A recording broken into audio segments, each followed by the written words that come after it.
হযরত আলী ডাক দিয়া বলে, আবু জার রে, নবীর কাছে যাইবা রে, আমার সঙ্গে যেতে পারবে না। আমরা তাই চুপি চুপি দারুল আরকামের ভিতরে গমন করি, আমরা প্রকাশ্যে যেতে পারি না, আমরাও চুপি চুপি যাই। তবে আবু জার রে, আবু জার শোনো রে, আমি আগে আগে যাব, তুমি পেছনে পেছনে যাবে।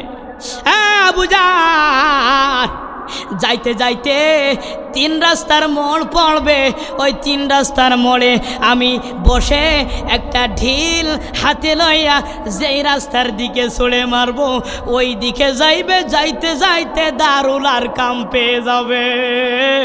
সুবহানাল্লাহ, ওই রাস্তা দিয়ে যাবে, আর আমি আলী অন্য রাস্তা দিয়ে চলে যাব। দুইজন একই রাস্তা দিয়ে যেতে পারবো না। কি শোষণা, আপনার কি দুর্যোগ, কি বিপদগ্রস্ত সময় সে সময় ছিল। আল্লাহ রসুলের কাছে সাহাবীরা যাবে, এটা যেতে দিত না মক্কার কাফেরেরা, মুশরিকেরা। সে যুগের সবচেয়ে বড় ফিতনাবাজ, সবচেয়ে বড় জালেম জুলুমবাজেরা রসুলের কাছে যেতে দিত না। বুঝে থাকলে বলুন তো, আমার রসুলের কি কোনো দোষ ছিল?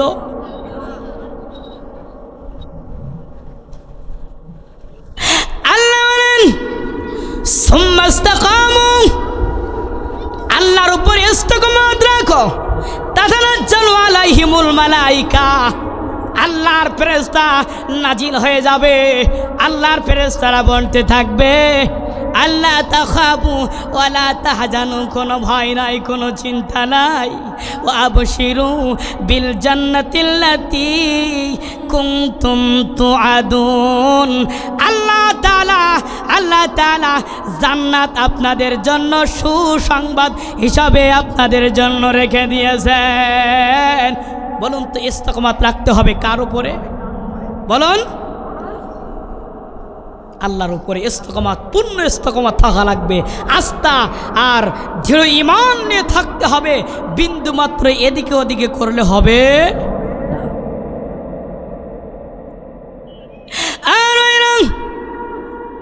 আবু যার গিফারি রাস্তা দিয়ে হাঁটতে যান, আর আগে হযরত আলী আগে আগে যায়, পেছনে পেছনে আবু যার গিফারি যায়। 3 রাস্তা মোড় পড়লে হযরত আলী নিজের হাতের একটা ঢিল রাস্তার দিকে মেরে দিয়ে অন্য রাস্তা দিয়ে চলে গেলেন। আবু যার গিফারি আর বুঝতে বাকি রইল না, এই পথে গেলে পরে আমার নবীর দিশা আমি পেয়ে যাব, আমার নবীকে আমি পেয়ে যাব। হে রাসূল, তোমায় ভালোবাসি অন্তরে, শুধু মুখে না, জান্নাতের আশায়। হে রাসূল, জাহান্নামকে ডরি না। রসুলকে ভালোবাসি কি বাসি না? কারা বাসি? 2 হাত তোলে আল্লাহকে দেখায় দেয়। নারে তাকবীর। আমরা রসুলের প্রেমিক, আমরা রসুলকে ভালোবাসি। আল্লাহ তাআলা বলছে, আমাকে যদি পেতে চাও নবীকে ভালোবাসো, মহাব্বত করো, নবীকে অনুসরণ করো। নবীর মহাব্বত আর ভালোবাসা ছাড়া আল্লাহকে পাওয়া যাবে? আওয়াজ করে কোন পাওয়া যাবে?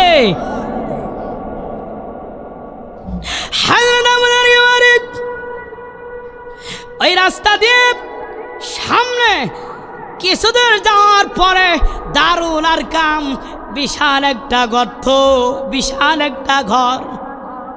দারুল আরকামের সামনে দিনের নবীর ভেতরে দাঁড়ায় দাঁড়ায় কোরআনের ওয়াজ করে। আর আবু যার গিফারি ওই দারুল আরকামের দরজার মুখে উকি মেরে তাকায়া দেখে যে মক্কার সবচেয়ে প্রভাবশালী উমাইরের সন্তান মুসাবের বুকের মধ্যে রসুলের হাত মুবারক। সুবহানাল্লাহ, আল্লাহ রসুলের হাত মুবারক মুসাব বিন উমাইরের বুকের মধ্যে 5 জন সাহাবী সামনে বসে আছে। কোরআন নাজিল হইতেছে, আর কোরআনের কথাগুলো রসুল পাক সাল্লাল্লাহু আলাইহি ওয়াসাল্লাম তিনি সাহাবীদের সামনে বর্ণনা করতেছেন, তাফসীর করতেছেন। চিৎকার করে কোন সুবহানাল্লাহ। নবী মুহাম্মদ রাসূলুল্লাহ সাল্লাল্লাহু আলাইহি সাল্লামের হাত মুসাব বিন উমায়েরের হাতে, বুকের মধ্যে। এই মুসাব বিন উমায়েরের পিতার নাম উমায়ের, মক্কার সবচেয়ে প্রভাবশালী মানুষ, শিল্পীপতি মানুষ, কোটিপতি মানুষ, লক্ষপতি মানুষ। এত বেশি সম্মানিত ব্যক্তি ছিল যে পোশাকগুলো, জুতা, শেরওয়ানি, জামা এগুলো সিরিয়ার থেকে নিয়ে এসে পরিধান করত। বিদেশি কাপড় চোপড় পরিধান করত, দেশি জিনিস ব্যবহার করত না। এবং এত বেশি আতর মাখত যে রাস্তাতে গেলে বোঝা যেত এই রাস্তা দিয়েই উমায়ের গেছে। অথচ মক্কার সবচেয়ে বড় প্রভাবশালী কাফের ছিল উমায়ের। আমি তাফসিরের ভিতরে ইস্তেকামাতের তাফসির দেখতে গিয়ে এই কথাগুলো সুন্দরভাবে পেয়েছি। ইস্তেকামাত, তারা আল্লাহর প্রতি এত বেশি ইমানি এত মজবুত ছিল, তাদের ইস্তেকামাত ছিল। এটা তাফসিরের ভিতরে সুন্দর করে বর্ণনা দেওয়া হয়েছে। আল্লামা সানাউল্লাহ পানিপতি রহমাতুল্লাহ আলাইহি তিনি বর্ণনা করছেন, আল্লামা ইবনে কাসির রহমাতুল্লাহ আলাইহি তিনি বর্ণনা করছেন, তাহলে আপনার ফখরুদ্দিন রাজি রহমাতুল্লাহ আলাইহি তিনি এভাবে বর্ণনা করছেন যে সাহাবীদের ইস্তেকামাত এত বেশি ছিল, ঈমান এত বেশি ছিল, মজবুত ছিল। আজকের আমাদের ঈমান, পেছনে যদি নামাজ পড়তেছি, পেছনে যদি বুঝতে পারি যে পুলিশ আসতেছে, নামাজ রেখে দৌড়, ঠিক নেই। যুদ্ধর ময়দানে, মিছিলে, কোরআনের ময়দানে আমরা ভয় পাই, যেতে ভয় পাই, কথা বলতে ভয় পাই। কিন্তু ইস্তেকামাত রাখতে হবে কার উপরে? যারা আল্লাহর উপর পূর্ণ ইস্তেকামাত রেখেছে, আস্থা রেখেছে, তারা পৃথিবীর কোনো কিছুকে ডরায় না, ঠিক কিনা বলেন? কোনো কিছুকে ডরায় না। আর নবীর সাহাবী আবু যার গিফারি মুসলমান হয় নাই, গুহার দারুল আরকামের দরজার সামনে দাঁড়ায়া উখি মেরে তাকায়া দেখে রে দিনে নবী মুসাব বিন উমায়েরের বুকের মধ্যে হাত রেখেছে। মুসাব বিন উমায়েরের সন্তান মুসাব এত প্রভাবশালীর ছেলে, জীবনে কোনদিন কারোর কাছে মাথা নত করে নাই। মুসাব উমায়েরের সন্তান মুসাব। উমায়ের এত দামি মানুষ ছিল, সম্মানিত মানুষ ছিল, শিল্পীপতি মানুষ ছিল। বলেন তো, বাবা যদি এত নাম করা মানুষ হয়, তার ছেলে নাম করা হবে না? ছেলেও নাম করা, ছেলেও প্রভাবশালী ছেলে, অনেক সম্মান। কিতাবের ভিতরে আসছে মুসাব 16 বছর বয়স। কয় বছর? 16 বছর বয়স। 16 বছর বয়সে আল্লাহ তাআলা এত মেধা ওনাকে দিয়েছিল যে মক্কার বড় বড় বিচার, বড় বড় মজলিস যেখানে হতো, মুসাব বিন উমায়ের ওখানে যাওয়ার সঙ্গে সঙ্গে কাফেরের লিডাররা, বুদ্ধিজীবীরা চেয়ারটা ফাঁকা করে মুসাবকে বসতে দিত। সুবহানাল্লাহ। 16 বছর বয়স, 16 বছর বয়স। এত বিবেক আর এত আকল আর এত জ্ঞানী ছিল যে আবু জেহেলের মতো বড় বড় লিডার যারা, তারা উমায়ের মুসাব গেলে পরে চেয়ারটা সামনে দিয়ে বলতো, মুসাব এই চেয়ারের উপর তুমি বসো। এত জ্ঞানী ছিল, এত সম্মান করত মুসাবকে। অথচ মুসলমান ছিল না, কাফের ছিল। আওয়াজ করে কান, মুসলমান না কাফের? কাফের ছিল।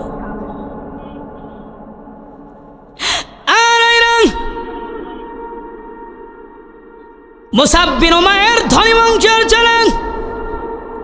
মুসাব বিন উমায়ের জীবনে কোনোদিন মাথা নত করে নাই। দামি পোশাক মুসাব পরিধান করে, জুতাগুলো ইয়ামেনের জুতা, পায়জামা সিরিয়ার পায়জামা,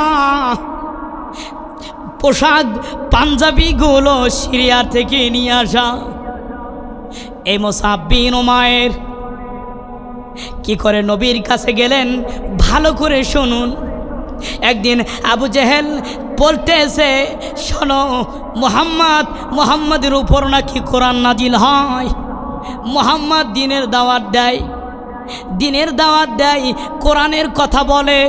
দিন দিন মানুষদেরকে বিভ্রান্ত করতেছে, মানুষদেরকে মুসলমান বানাইতেছে। আব্দুল্লাহর বেটা মুহাম্মদকে এই পৃথিবীর জমিনে রাখা যাবে না। মিটিং করতেছে, মজলিস করেছে, মজলিসে সরার ব্যবস্থা করছে। ওই মিটিংয়ে, ওই মজলিসে মুসাব বিন উমাইর কোথা থেকে যেন হেঁটে আসছে। আবু জেহেল বলতেছে, মুসাব আসছে, চেয়ারখানা দাও তো, মুসাবকে বসতে দাও। মুসাব অনেক বুদ্ধিমান, অনেক বিচক্ষণ, জ্ঞানী, আকলওয়ালা মানুষ। সে অনেক বুদ্ধি দিবে, অনেক জ্ঞানের কথা বলে। আমাদের একটা সাজেশন দেবে কিভাবে মুহাম্মদকে দুনিয়া থেকে বিদায় করা যায়, কিভাবে ইসলামকে দুনিয়া থেকে মোছা যায়, কিভাবে আল্লাহর নবীকে দুনিয়া থেকে বিদায় করে দেওয়া যায়। এই পরিকল্পনাটা হয়তো মুসাব বিন উমাইর দিবে।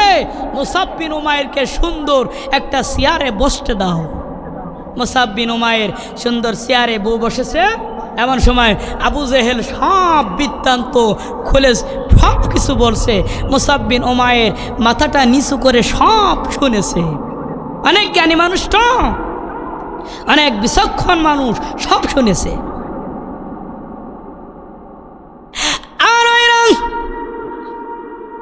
সব শোনার পরে আবু জেহেল ডাক দিয়ে বলেন, মুসাব রে, এ মুসাব, মুহাম্মদ দিন প্রচার করতেছে, উবুদুল্লাহ, আল্লাহর ইবাদতের কথা বলেছে, ইহদিনা সিরাতাল মুস্তাকিম ওয়া হাযা সিরাতুম মুস্তাকিম, এটাই নাকি সঠিক পথ, সঠিক রাস্তা। মুসাব রে, বাপ দাদার ধর্মের মুখে লাথি মেরে মুহাম্মদ তার ব্যক্তিগত ধর্ম প্রচার করে মানুষদেরকে বিভ্রান্ত করতেছে। বুঝে থাকলে বলুন তো, আল্লাহ রসুল কি বানানো ধর্ম প্রচার করতেছে? যে ইসলামের জন্য, যে ধর্মের জন্য সাহাবীরা ঘর ছেড়েছে, সাহাবীরা শহীদ হয়েছে, রক্ত দিয়েছে, জান দিয়েছে। আল্লাহ তাআলা বলছে, আল্লাযীনা উখরিজু মিন দিয়ারিহিম বিগাইরি হাক্কিন ইল্লা ইয়াকুলু রাব্বুনাল্লাহ। তারা আল্লাহকে রব বলে মানার কারণে তাদেরকে ঘর থেকে বাহির করে দিয়েছে, তাদের ঘর ভেঙে তাকে ঘর থেকে, দেশ থেকে তাড়িয়ে দিয়েছে, শুধুমাত্র আল্লাহকে রব বলে মানার কারণে, ইসলাম গ্রহণ করার কারণে। ঠিক কিনা বলে? অন্য কোনো কিন্তু ভেজাল না। আমার রসুল কারোর উট জবে করে খেয়েছে? কারো জমি ফাঁকি দিয়ে খেয়েছিল? না। কারো আঘাত করেছে? করে নাই। বিন্দুমাত্র দিনে নবী ভুল করে নাই, অপরাধ করে নাই। এরপরেও রসুল পাক সাল্লাল্লাহু আলাইহি সাল্লামের উপরে নির্যাতন এসেছিল কিনা বলেন? তাহলে বোঝা গেল, যারাই দিনের কথা বলে, যারাই কোরআনের কথা বলে, তাদের উপরে হামলা, মামলা, জুলুমের স্টিম রোলার তাদের উপর পরিচালিত হবেই। আজকের না, পৃথিবীর শুরু থেকে আজ পর্যন্ত চলে আসছে, কিয়ামত পর্যন্ত জালেমেরা, এই ইহুদি খ্রিস্টানেরা, মুনাফিকের বাচ্চারা, কাফেরেরা, এরা মুসলমানদের উপর নির্যাতন করেই যাবে। তবে একটা কথা শুনে রাখেন, ইসলাম বিন্দু মাত্র দাবিত হবে না, ইসলাম দুনিয়া থেকে বহিষ্কৃত হবে না। ইসলামের আলো, কোরআনের আলো কেউ নিভাতে পারবে না। পারবে কি? কেউ পারবে না। মুসাব বিন উমাইরকে বলল, মুসাব বিন উমাইর, মুহাম্মদকে কি করা যায় দেখো তো।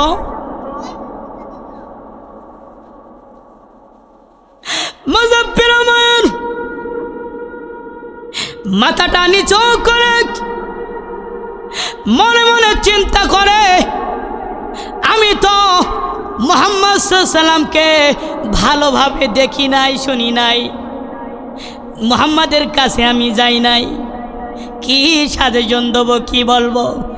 মুসাব বিন উমাইর ডাক দিয়ে বলে, আবু জাহেল রে, শোনো রে, আমাকে একটু সময় দাও, আমি মুহাম্মাদের কাছে যাব, বিষয়টা দেখব, চিন্তা করব, ভাবব, পুনরায় তোমাদেরকে পূর্ণ একটা সাজেশন আমি দিব। আমাকে কিছু সময় দাও, আমাকে টাইম দাও, আমাকে সময় দাও, আমি মুহাম্মাদের কাছে যাব, দেখব, বুঝবো, তারপরে তোমাদের একটা সাজেশন দিব। জ্ঞানী মানুষ তো, আকলওয়ালা মানুষ, অনেক বুদ্ধিমান মানুষ। মুসাব বিন উমাইর বলতেছে, আমাকে সময় দাও। আবু জাহেল বলছে, ঠিক আছে, কয়দিন সময় দিতে হবে? বলছে, আমাকে আপাতত 2-3 দিন সময় দাও। আবু জাহেল বলতেছে, ঠিক আছে মুসাব, যাও, তোমাকে 3 দিন সময় দেওয়া হলো। 3 দিনের ভেতরে মুহাম্মদকে কি করা যায়? মক্কার জমিন থেকে কি তাড়িয়ে দিতে হবে, না তাকে মেরে ফেলতে হবে, না তাকে কারাগারে আবদ্ধ করে রাখতে হবে, কি করতে হবে? একটা সাজেশন তুমি দিবে। বলছে, ঠিক আছে। মুসাব বিন উমাইর মনে মনে ভাবে যে আমি আবদুল্লাহর বেটা মুহাম্মদকে কোথায় পাবো, কোথায় আছে? খুঁজতে খুঁজতে, তথ্য নিতে নিতে শুনেছে যে আবদুল্লাহর বেটা মুহাম্মদ সাল্লাল্লাহু আলাইহি সাল্লাম দারুল আরকাম গুহার ভিতরে ওখানে আসে, ওখানে থাকে, ওখানে কোরআন নাজিল হয়, ওখানে 5 জন সাহাবীদেরকে কোরআনের তাফসীর শোনায়। সুবহানাল্লাহ।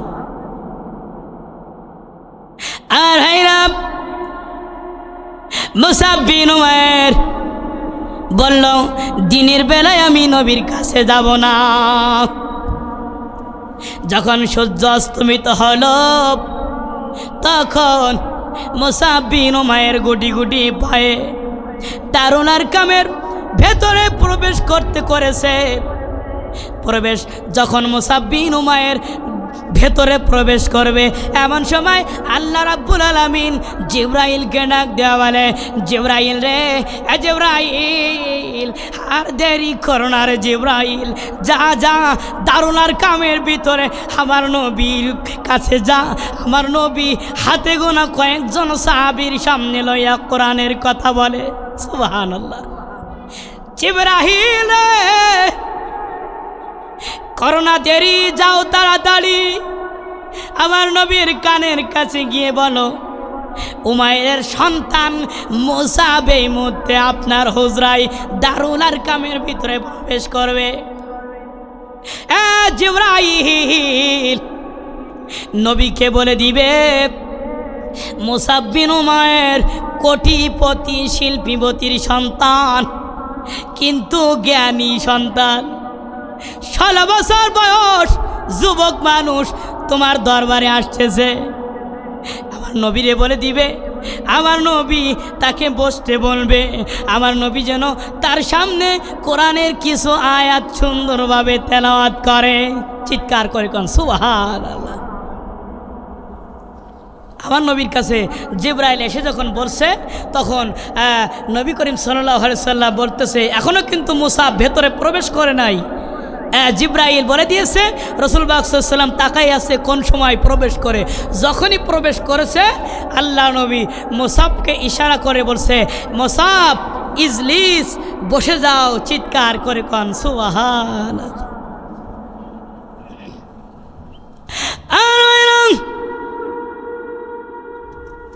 ক্বালু রাব্বুনা আল্লাহ সুম্মা ইসতাকামু, আল্লাহর উপরে এত বেশি ঈমান, এত বেশি দৃঢ় আস্থা। নবীর সাহাবীরা খেয়াল করে শোনেন, মুসাব বিন উমাইর যখন গুহার ভিতরে প্রবেশ করেছে, নবী আমার ডাক দিয়ে বলে, মুসাব রে, ইজলিস, বসে যাও রে মুসাব, বসে যাও। মুসাব বসে গেছে। এমন সময় দিনে নবীজি কোরআন থেকে কিছু আয়াত কারিমা তেলাওয়াত করলেন। ইয়াসিন,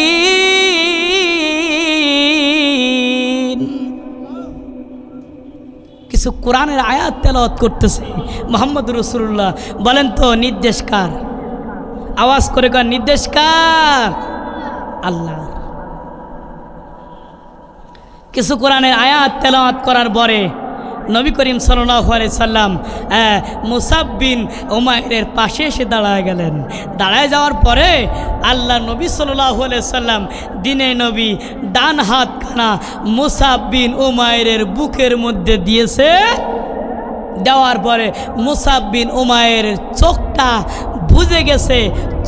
বুঝে গেছে, মনটা নরম হালকা হয়ে গেছে। চিৎকার করে কোন সুবহানাল্লাহ। আমার ভাইরা, নবীর সাহাবীরা মরে আছে। মুসাব বিন উমাইর বসে আছে, তিনি নবীজি নিজের ডান হাত কানা মুসাব বিন উমাইরের মুখের মধ্যে দিয়েছে। 1 মিনিট, 2 মিনিট, 3 মিনিট, 4 মিনিট অতিবাহিত হয়ে যাওয়ার পরে আল্লাহ নবী এবার ডান হাত কানা মুসাব বিন উমাইরের বুক থেকে সরাচ্ছে। এমন সময় মুসাব বিন উমাইর ডান হাত খানা নবীজির হাতের মধ্যে লাগায় দিয়া আবার নিজের বুকের মধ্যে চেপে ধরে বলতেছে, এ রাসূলুল্লাহ, এ হাবিবাল্লাহ, হুজুর আপনি আপনার হাত উঠাবেন না, আর কিছুক্ষণ আমার বুকের মধ্যে রেখে দেন। আপনার হাত আমার বুকের মধ্যে রাখার কারণে আমি মুসাব বিন উমাইর আমি অনেক শান্তি পাচ্ছি।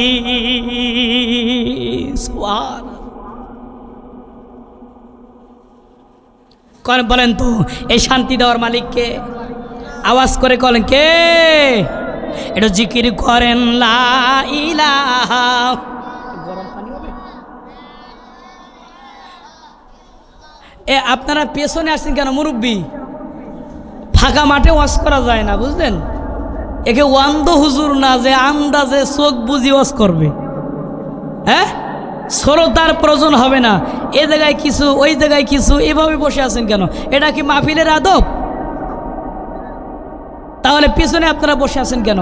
কোনো সময় শোনেন নাই যে কোরআনের মাহফিলে যত আগে আগে শরীরের সাথে শরীর লাগিয়ে যত বসতে পারবেন জান্নাত তত আপনার নিকটবর্তী হবে। সুবহানাল্লাহ। গানের ময়দানে গেলে তো আপনারা ওরে সর্বনাশ, সামনে যে থাকে কলোয়ার ধরে পিছনে ও সামনে যাবে। আর কোরআনের মাহফিল যখন আসে তখন আমরা পিছনে, মসজিদে গেলেও পেছনে, সামনের কাতার ফাঁকা, পেছনে। মার আমরা খাবো না তো কারা খাবে? আমরা তো পূর্ণ ইস্তেকামাত আল্লাহর উপর রাখতে পারি না। সেই ইস্তেকামাতের ব্যাখ্যা হচ্ছে, ইস্তেকামাতের তাফসীর হচ্ছে। এটা সামনে এগিয়ে গিয়ে বসেন, সামনে এগিয়ে পরিবেশ তৈরি করেন। লা ইলাহা ইল্লাল্লাহ, জোরে লা ইলাহা, লা ইলাহা ইল্লাল্লাহু মুহাম্মাদুর রাসূলুল্লাহ। সরে বলুন সাল্লাল্লাহু। আমার ভাইরা, নবী করিম সাল্লাল্লাহু আলাইহি সাল্লাম দিনে নবীর হাত মুসাব বিন উমাইরের বুকে, মনে আছে? মুসাব বিন উমাইরের বুকের মধ্যে আরও চেপে ধরে রাখছে কিছুক্ষণ। এ সময় আবু জার গিফারি উকি মেরে দেখে যে আল্লাহ রসুলের হাত মোবারক মুসাব বিন উমাইরের বুকে। আবু জার গিফারি রাদিয়াল্লাহু তাআলা মনে মনে ভাবে যে কিরে, এ মক্কার বড় একজন প্রভাবশালী কাফের, তার সন্তান মুসআব মুহাম্মদ সাল্লাল্লাহু আলাইহি ওয়াসাল্লামের কাছে আসছে, তার হাত ওর বুকে। আমি বিষয়টা বুঝলাম না, কি ব্যাপার? এই ব্যাপার যদি মক্কার মানুষেরা শোনে তাহলে কি উমাইরের কি আর আস্ত রাখবে? সম্মান কি আর থাকবে? থাকবে না। এই কি ব্যাপার? আবু জার গিফারি দাঁড়ায় দাঁড়ায় দেখতেছে, সব দাঁড়ায় দাঁড়ায় দেখতেছে। আর দিনে নবী মুহাম্মদ রাসূলুল্লাহ সাল্লাল্লাহু আলাইহি সাল্লামের হাত কিছুক্ষণ রাখার পরে তিনি নবী হাত উঠালেন, উঠায় বলতেছে, এ মুসাব, তুমি আসছো না যে মুহাম্মদ সাল্লাল্লাহু আলাইহি সাল্লামকে দেখতে, পরীক্ষা করতে?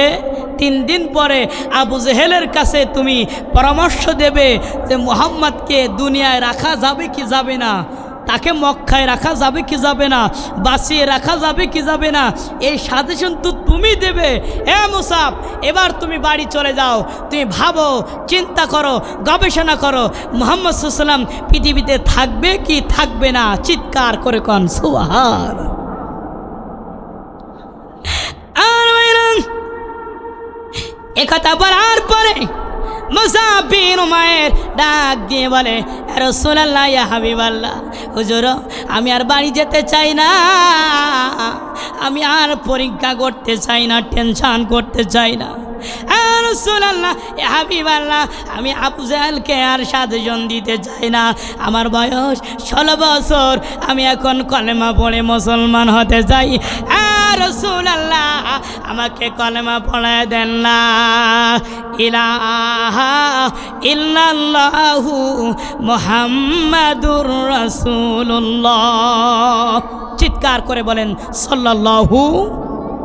মুসাব বিন উমাইর প্রভাবশালী সন্তান, কোটিপতির সন্তান, শিল্পীপতির সন্তান, এত বড় নিজের এত সম্মাননা যে পোশাকগুলো বিদেশি পোশাক, আতরগুলো বিদেশি আতর পরিধান করত। এত প্রভাবশালী এর ছেলে মুসাব মুসলমান হয়ে গেলেন। জোরে বলুন সুবহানাল্লাহ। এই ঘটনা দেখার পরে আবু জার গিফারি ভেতরে প্রবেশ করে আর কিছু না বলে আল্লাহ রসুলকে ডাক দিয়ে বলতেছে, এ রাসূলুল্লাহ ইয়া হাবিবাল্লাহ, আমি গিফার গোত্রের মানুষ। সুবহানাল্লাহ। কে আবু জার গিফারি, কি খবর কি খবর? আবু জার গিফারি বলে, এ রাসূলুল্লাহ ইয়া হাবিবাল্লাহ, আমি আল্লাহকে রব বলে মেনেছি, আমি আল্লাহর উপর পূর্ণ ইস্তেকামাত রাখতে চাই। রাসূলুল্লাহ ইয়া হাবিবাল্লাহ, আমারে পড়ায় দেন, আমিও কলেমা পড়ে মুসলমান হতে যাই। সুবহানাল্লাহ। আবু জার গিফারিও মুসলমান হয়ে গেল। আবু জার গিফারি মুসলমান হয়ে গেল। তারপরে মুসাব বিন উমাইরও মুসলমান হয়ে গেল। দুইজন মুসলমান হয়ে গেল। এবার শোনেন মুহাম্মদ রাসূলুল্লাহ সাল্লাল্লাহু আলাইহি সাল্লাম বলছেন, ও মুসাব তুমি চলে যাও, বাড়ি চলে যাও। মুসাব বিন উমাইর বলতেছে, আর রাসূলুল্লাহ আমি চলে যাব। মুসাব বিন উমাইর মনে মনে ভাবে, আমি যদি মুসলমান হয়েছি, এই কথা যদি আমি আমার আব্বাকে বলি, আমি আমার মাকে বলি, আর এই মক্কার নেতারা যদি জানে, তাহলে আমার এই মক্কার জমিনে রাখবে না, আমাকে হত্যা করবে, দুনিয়া থেকে বিদায় করে দিবে। তো আমি আমার মুসলমান হওয়ার ঘটনাটি আমি বন্ধ রাখবো। চিৎকার করে কোন সুবহানাল্লাহ।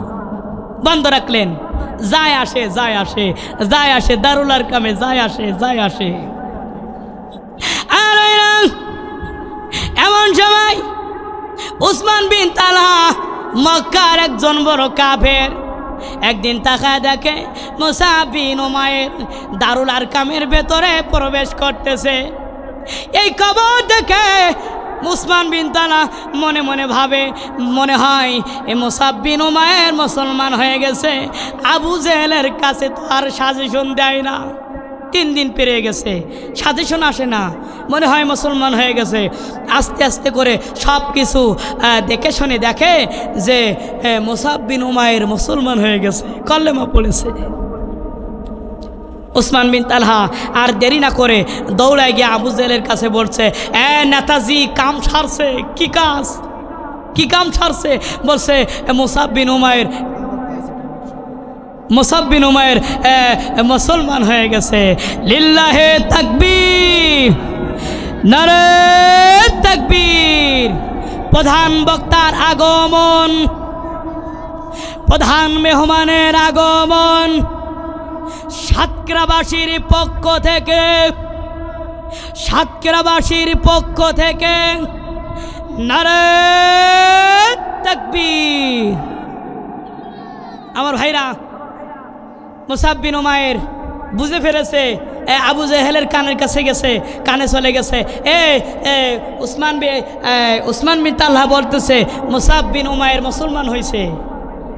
উমাইরের কাছে, বাবার কাছে গিয়ে বলছে, তোমার সন্তান তো মুসলমান হয়ে গেছে। মায়ের কাছে গিয়ে বলছে, তোমার সন্তান তো মুসলমান হয়ে গেছে। তোমার সম্মান থাকলো, এত শিল্পীপতি কোটিপতি এক সম্মান সম্ভ্রান্ত পরিবারে ছেলে আপনার, আপনি একটা মক্কার একটা চেয়ারের বা একটা স্থানের মানুষ, আজকের তোমার সন্তান মুসলমান হয়ে গেল, তোমার মান সম্মান কি আর আছে? উমায়ের মাথাটা নিচু হয়ে গেল, মুসাব বিন উমায়ের মায়ের মাথাটা নিচু হয়ে গেল। হায় হায় কি রে, মুসলমান হয়ে গেল, বাড়িতে আসুক। বাড়িতে যখন আসছে বলছে, বাবা তুমি নাকি মুসলমান হইছো। এবার দেখেন কেমন ইস্তেকামাত আল্লাহর প্রতি, সুবহানাল্লাহ। মাকে ডাক দিয়ে বলেন, মা গো, বাবা গো, তোমরা ঠিকই বলছ, আমি দিনের নবীর হাতে হাত রেখে মুসলমান হয়েছি। উমাইর ডাক দিয়ে বলে, মুসাব রে, তুমি কোথায় আছো আর মুহাম্মদ কোথায়, একটু পার্থক্য করে দেখাও। মুসাব, তুমি কোটিপতির সন্তান আর মুহাম্মদ ফকির গরিব, টাকা নাই পয়সা নাই, বাপ নাই মা নাই। মুসাব, তোমার সব আছে, বিদেশি জুতা পরিধান করো, বিদেশি জামা গায়ে দাও, বিদেশি আতর গুলো তুমি মাখো রে মুসাব। একটুখানি এই পার্থক্য করে ব্যবধান করে দেখো, মুহাম্মদ কোথায় আর তুমি কোথায়। খবরদার নিজের বাপদাদার ধর্ম ছাড়িয়া মুহাম্মদের ধর্ম গ্রহণ করবে না, ছেড়ে দাও। বলেন তো, মুসাব বিন উমাইর ইস্তেকামাত রেখেছে, পূর্ণ আস্থার ভরসা রেখেছে কার প্রতি? চিৎকার করে কোন কার প্রতি?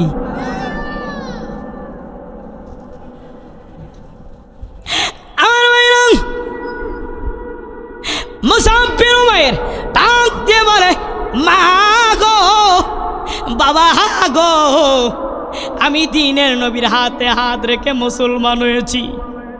ও মা, আমি তোমাদেরও দাওয়াত দিচ্ছি, বাবা তোমাদেরকেও দাওয়াত দিচ্ছি, তোমরা ইবাদত করো, ফাবুদু, তোমরা আল্লাহর ইবাদত করো, ফাবুদু, ইবাদত করো ওই আল্লাহর।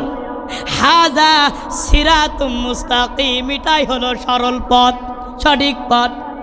আমার পৃথিবীর সমস্ত পথ হলো বাঁকা পথ, আর ইসলামের পথটা হলো সঠিক পথ।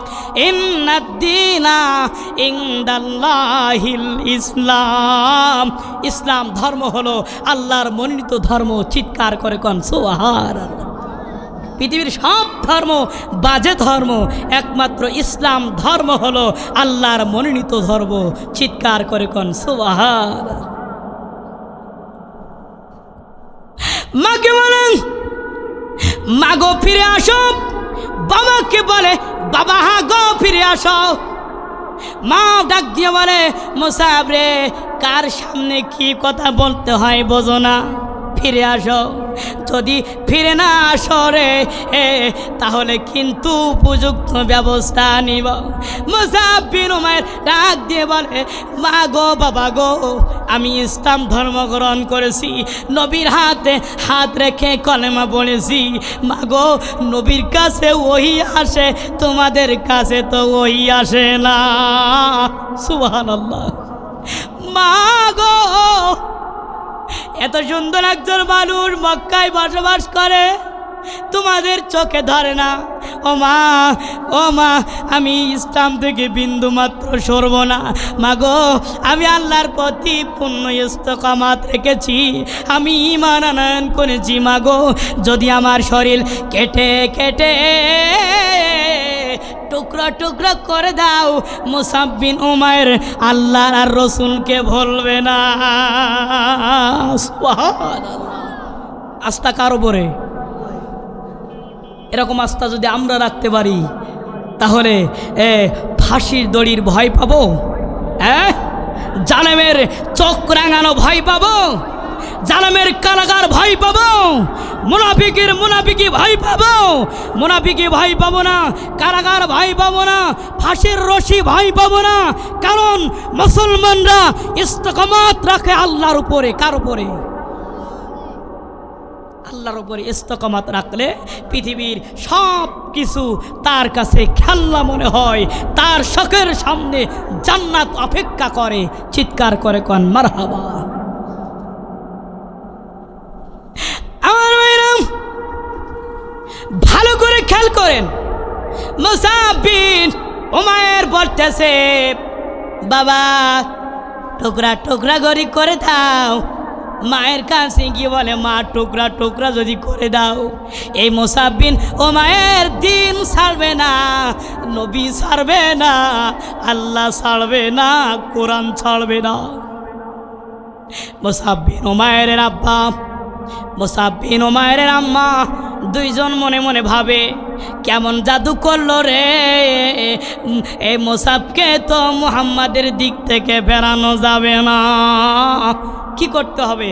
কয় রশি আনো, বাঁধো, দড়িতে বাঁধো, ঘরের ভিতরে আবদ্ধ করে রাখো, খবরদার মুসআব বিন উমাইর যেন আর মুহাম্মাদের কাছে যেতে না পারে। বাঁধো। রশি আনা হলো, 2 হাত 2 পা ঘরের ভিতরে খুঁটির সাথে বেঁধে রাখলো মুসআব বিন উমাইরকে। 1 দিন 2 দিন 3 দিন চলে যায়, মুসআব বিন উমাইর রসুলের দরবারে যায় না। হযরত আলী ডাক দিয়ে বলে, ইয়া রাসূলুল্লাহ, ইয়া হাবিবাল্লাহ, হুজুর মুসআব বিন উমাইর তো আর আসে না। তখন নবী আমার বলতেছে, আলী রে, আলী শোনো, মুসআব বিন উমাইর আমার কাছে আসছে না, কলেমা পড়ছে না। আমি চোখের দিকে তাকিয়ে দেখেছি মুসআব বিন উমাইর আবার আমার এই মজলিসে আবার আসবে।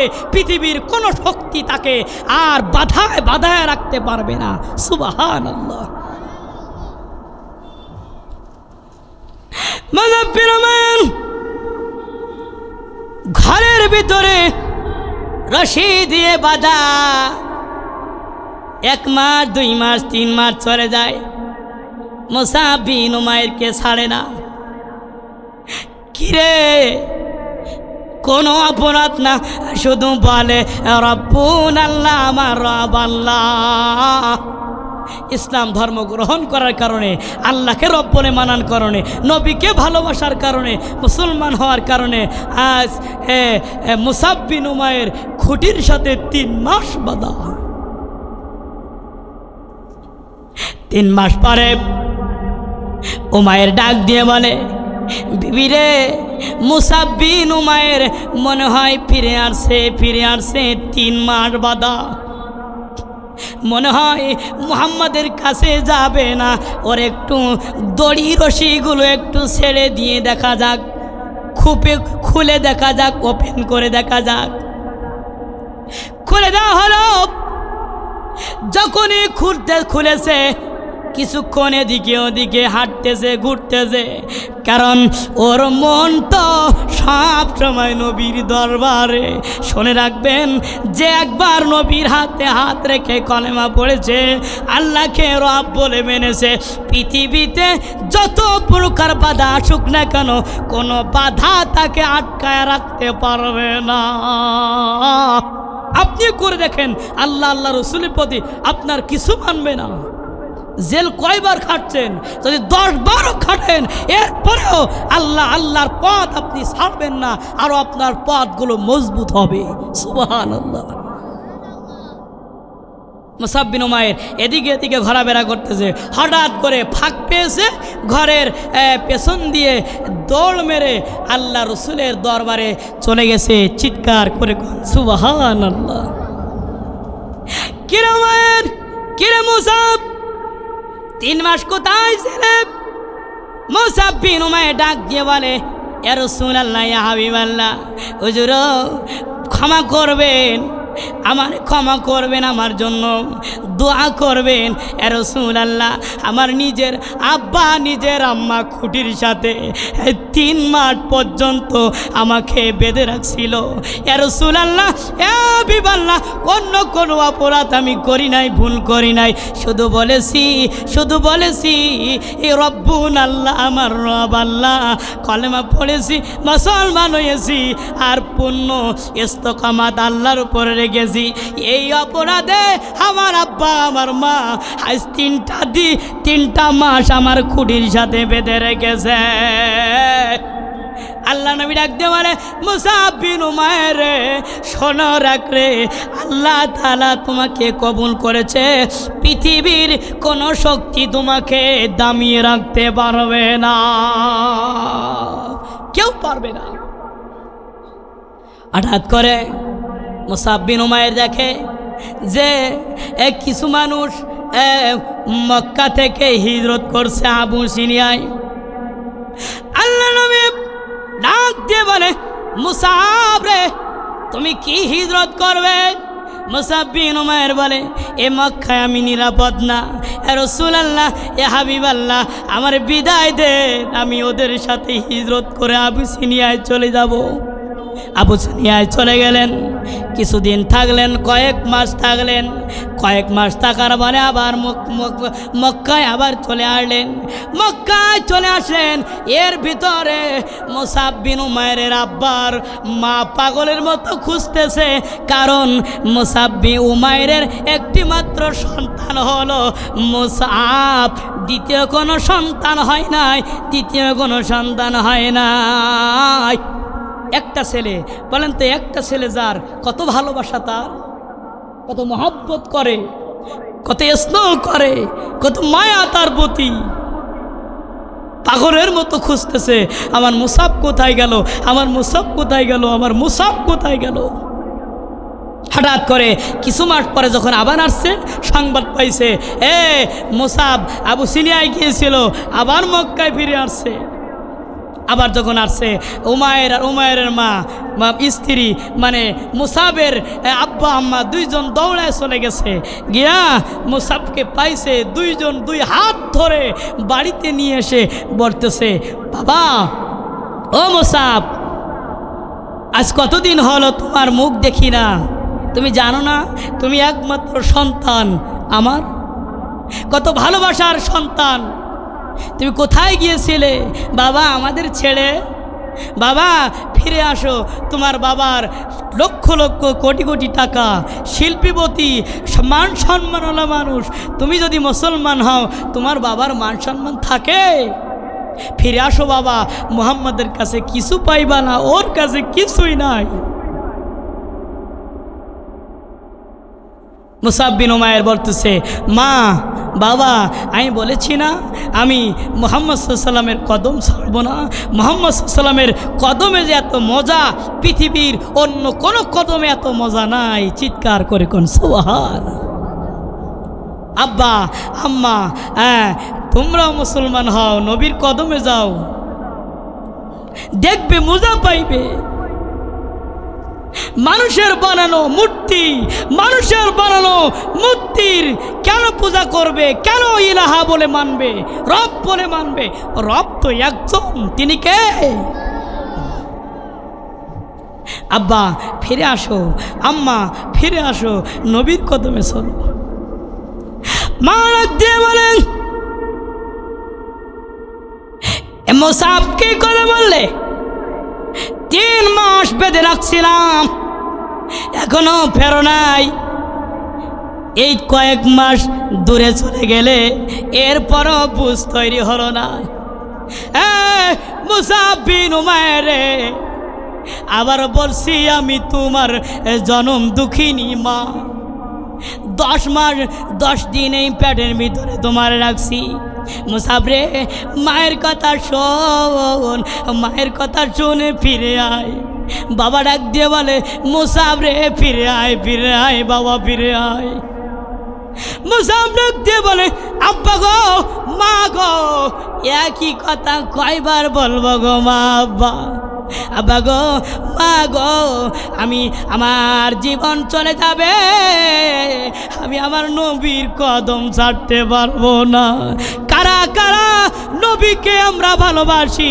সাতক্ষীরার মাটি থেকে আল্লাহকে দেখিয়ে দেই নারায়ে তাকবীর, নারায়ে তাকবীর।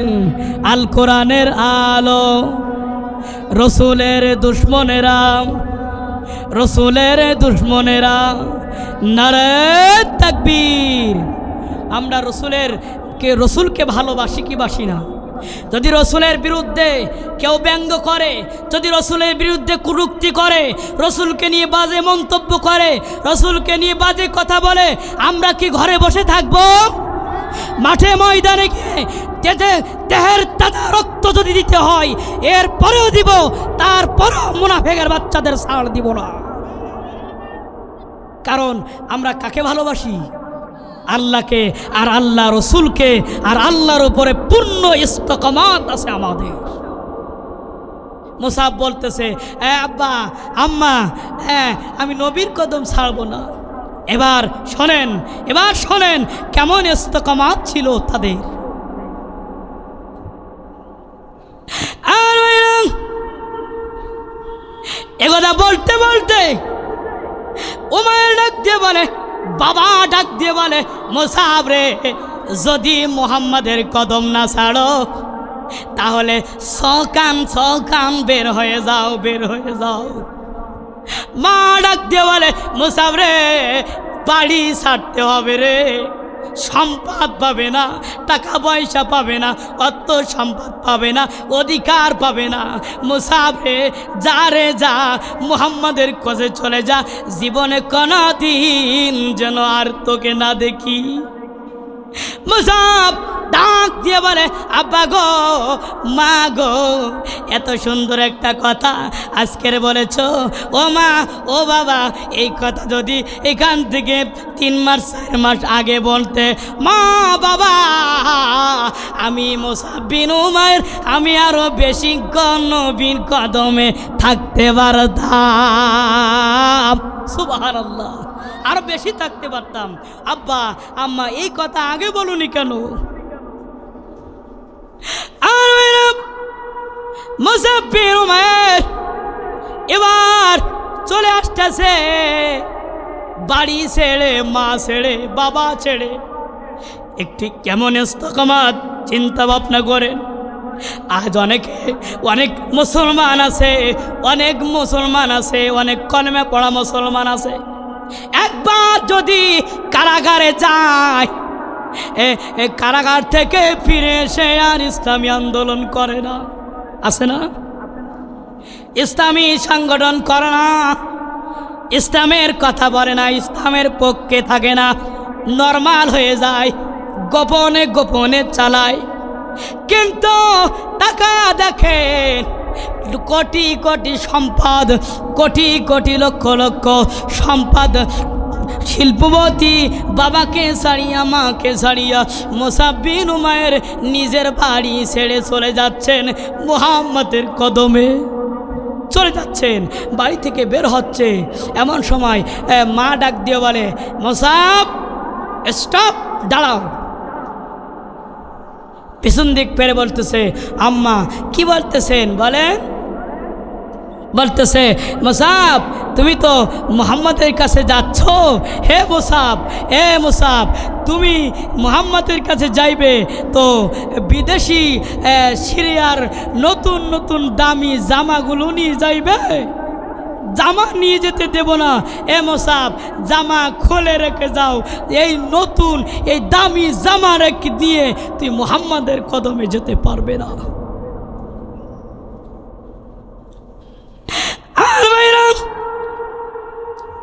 এই কথা বলা মাত্রে মুসাব বিন উমাইর চোখের কোণা দিয়ে পানি বেরিয়ে আসলেন, থুতনি দাড়ি বেবে পানিগুলো টপ টপ করে পড়তেছে। কি জন্য পড়তেছে জানেননি? পড়তেছে যে আজকের আমি ইসলাম গ্রহণ করেছি, এই কারণে আমার জামা ছাড়তে হলো, জামা ছাড়তে হলো। এই চোখের পানি আমার দুঃখের পানি না রে, আমি আনন্দে আমার চোখ দিয়ে বের হয়ে গেছে। চোখের কোণা দিয়ে পানি বেরিয়ে টপ টপ করে পড়তেছে। এমন সময় নিজের শরীরের জামাটা খুলে, পাঞ্জাবিটা খুলে বাবার হাতে দিয়ে বলে, বাবা গো, ও বাবা, এই নাও শেরানি, এই নাও সিরিয়ার নতুন জামা, এই নাও দামি জামা, এই জামা আমি আল্লাহর নবীর কাছে নিয়ে যাব না, ইসলামের জন্য, নবীর জন্য আমি সব কোরবান করতে পারি। এই নাও জামা। নিজের দেহের জামাটা খুলে বাবার হাতে দিয়ে বলে, বাবা এই নাও জামা, এই জামা তোমার সন্তান জীবনে কোনোদিন পরবে না।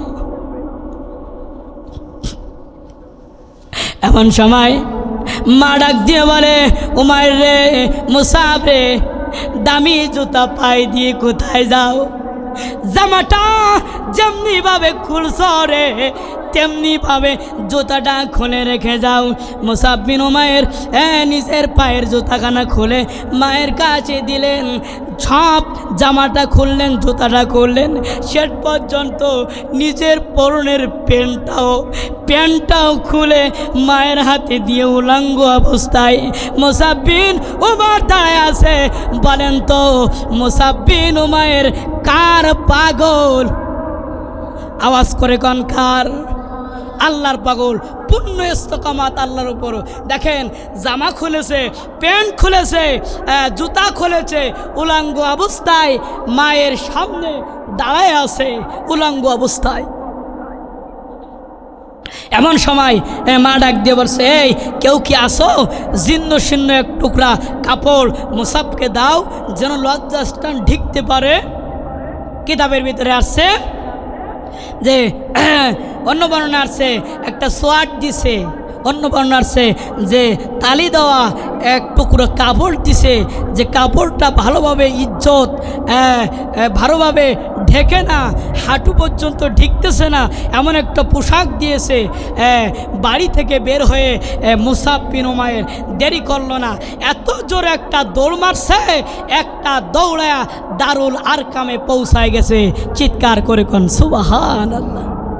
যখন পাড়ি ছাড়তেছে ওই সময় জিবরাইল মারফত আল্লাহ রসুল জেনে গেছে যে মুসাব বিন উমাইরের দেহের সমস্ত পোশাকগুলো মা বাবা খুলে নিয়েছে শুধুমাত্র ইসলাম গ্রহণ করার কারণে। আমার ভাইরা, আল্লাহ নবী সাহাবীদেরকে ডাক দিয়ে বলে, সাহাবীরা রে, কেউ কি আসো? এক টুকরা কাপড় লইয়া দাঁড়াইয়া যাও। মুসাব বিন উমাইরের জীর্ণ শীর্ণ একটা কাপড় পরিধান করে আসতেছে। সাহাবীরা, কারোর কি এক টুকরা কাপড় আছে? ভালো কাপড়টা নিয়ে দাঁড়ায় থাকো। মুসাব বিন উমাইর যখন আসবে মুসাব বিন উমাইরকে পরায় দিবে। সুবহানাল্লাহ। নবীর জালিল কদর সাহাবী দাঁড়া গেলেন, হযরত আলী দাঁড়া গেলেন টুকরা কাপড় লইয়া। যখন দারুল আরকামের ভেতরে তিনে নবীর সামনে মুসাব বিন উমাইর যখন প্রবেশ করেছে, এমন সময় হযরত আলীর হাতের ওই ছোট্ট টুকরাখানা মুসাব বিন উমাইরকে দিলে মুসাব বিন উমাইর সুন্দর করে পরিধান করে ইজ্জত ডাকলেন। আল্লাহ নবী ডাকতে বলে, মুসাব রে, আজকের ইসলামের জন্য, আল্লাহর জন্য আজকের তুমি সুম্মাস্তাকামু, আল্লাহর উপরে পূর্ণ ইস্তেকামত রাখার জন্য ঘর ছাড়তে হলো রে। আজকের সম্পদ ছাড়তে হলো, মা বাবা ছেড়েছো, বাবা ছেড়েছো, ঘর ছেড়েছো, সম্পদ ছাড়ছো। মুসাব বিন উমাইর, আমি নবী ঘোষণা দিলাম, যতদিন পর্যন্ত তুমি পৃথিবীর জমিনে থাকবে, আমি নবী আমার কাছ থেকে এমন একটা উপহার পাবে, যেই উপহার অন্য কোনো সাহাবী পাবে না। সেই উপহারটা হলো, মুসাব বিন উমাইর, প্রতিটা যুদ্ধের ময়দানে কালিমার পতাকা তোমার হাতে থাকবে। চিৎকার করে কোন সুবহান। এ মুসাব বিন উমাইর, তোমার হাতে কালিমার পতাকা থাকবে, তুমি কালিমার পতাকা নিয়ে প্রতিটা যুদ্ধের ময়দানে যাবে।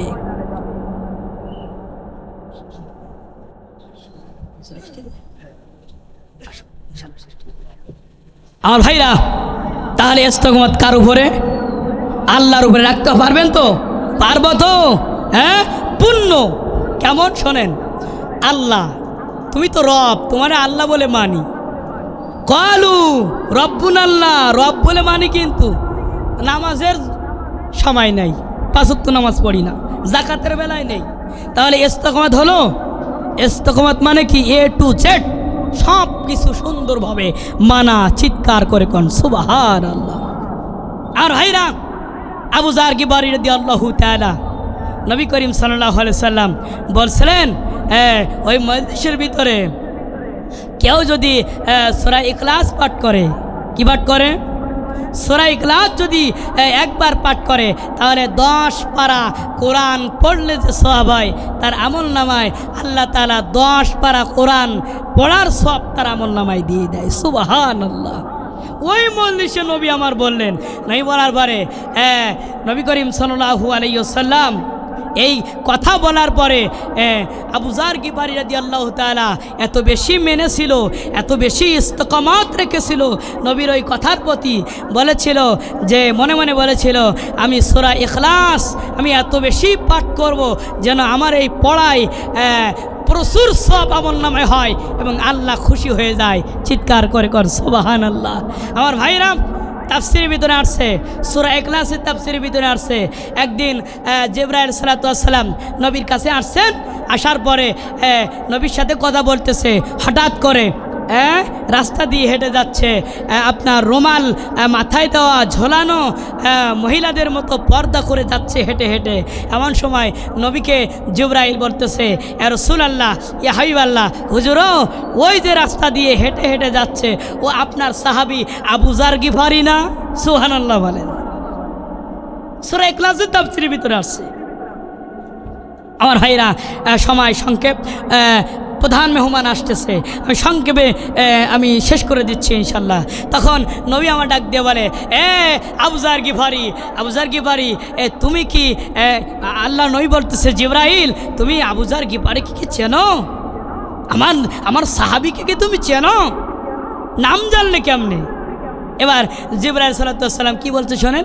জিবরাইল বলতেছে, ইয়া রাসূলুল্লাহ, ইয়া হাবিবাল্লাহ, শুধু আমি না, আসমানের লক্ষ লক্ষ কোটি কোটি রহমতের ফেরেশতারা আবু যার গিফারিকে চেনে। কেন জিবরাইল? কেন চেনে? কেন চেনে?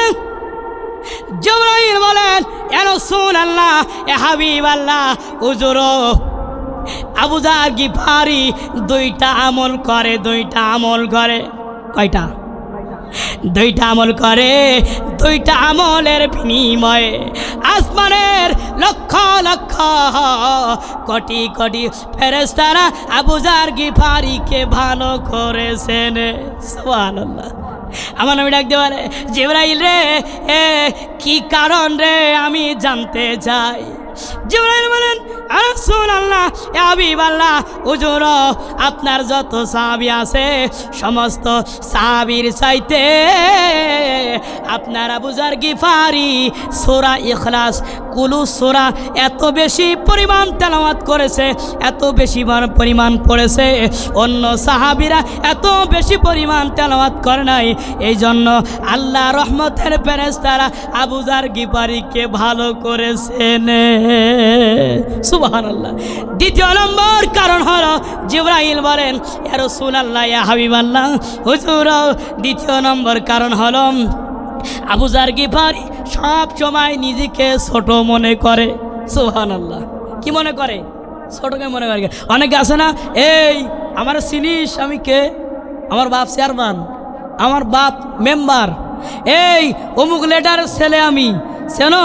অমুক লেটার আমার কাকু হয়, অমুক দারোগা আমার কাকু হয়। এরকম বলে কি বলে না? আবু যার গিফারি রাদিয়াল্লাহু তাআলা জীবনে কোনোদিন নিজেকে বড় মনে করত না, সব সময় ছোট মনে করত। সুবহানাল্লাহ। জিবরাইল বলে, ইয়া রাসূলুল্লাহ, ইয়া হাবিবাল্লাহ, আবু যার গিফারি নিজেকে এত বেশি পরিমাণ ছোট মনে করত, এত বেশি পরিমাণ নিজেকে পাপী মনে করত, যার কারণে আসমানের সমস্ত ফেরেশতারা আবু যার গিফারিকে চেনে এবং আবু যার গিফারির জন্য আল্লাহর কাছে দোয়া করে, সব সময় চিৎকার করে কোন সুবহানাল্লাহ। সম্মানিত ভাইরা, দিনে ভাইরা, কিছু আলোচনা করলাম। আসলে প্রথমে কোনো শ্রোতা ছিল না, যার কারণে শ্রোতা না থাকলে আলোচনা সেভাবে হয় না। তো আমার জন্য দোয়া করবেন ইনশাল্লাহ। আমি এতটুকু আপনাদের বোঝাতে চেয়েছি, ইস্তেকামতের একটা ব্যাখ্যা দিয়েছি, অনেক ঘটনার ভিতরে দিয়েছি যে ইস্তেকামত রাখতে হবে আল্লাহর উপরে পূর্ণ, কাউকে ভয় করলে হবে না, আল্লাহকে আল্লাহ মেনে, রসুলকে নবী মেনে আমাদেরকে চলতে হয়, বাকি জিন্দগিটা পারবো না। এবং দোয়া করব আমরা এখানে যারা বসে আছি, আল্লাহ যেন এইভাবে আমাদের সবাইকে জান্নাতের ভেতরে জায়গা করে দেয়। পারবো না এই দোয়া করতে? মালিক তুমি জান্নাতে তোমার পাশে আমার একটা ঘর বানিয়ে দিও, একটা ঘর বানিয়ে দিও। আমার জন্য সবাই দোয়া করবেন, আমিও আপনাদের জন্য দোয়া করবো ইনশাল্লাহ। আসসালামু আলাইকুম ওয়া রাহমাতুল্লাহি ওয়া বারাকাতুহু।